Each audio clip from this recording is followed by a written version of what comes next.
An area mother is seeking justice and closure tonight after losing her son to a hit and run earlier this week. Yeah, 6 News reporter Imani Payne spoke to the grieving mother and joins us now in studio with much more. Good evening, Imani. Chris and Leslie, Joyce Hayes and her husband recently lost a son to a fatal shooting. And after this week's hit and run, they're now having to bury yet another child.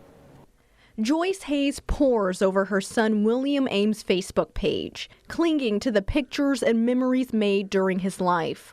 I'm not going to be able to hear his voice or him call me or come by my house anymore. The 32-year-old plumber and father was building a new home and excited for the future. Those plans cut short Monday morning when he was hit and killed by a car.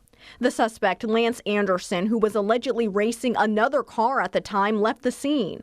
He was quickly tracked down, though, after calling police to report an unrelated incident while still in possession of the car. He's facing a second-degree felony charge of accident involving injury or death. He took a part of my heart away from me. He didn't even stop to check on him, to call 911 or anything. He just tried to cover it up. For Joyce, this heartache is not new. In June, her and her husband buried a son who was shot and killed in his Pennsylvania home. Now they're making arrangements to say goodbye to another child.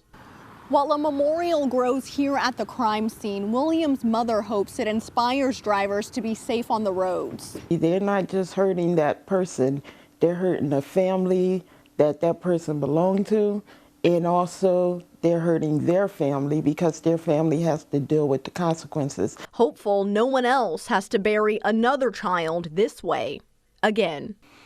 He was my only child that I had left here in Killeen, and I miss him. I miss him a lot. The family says they're leaning on each other and a higher power during this difficult time. If you'd like to help the family with funeral arrangements or sign a petition for safer roads, visit our website.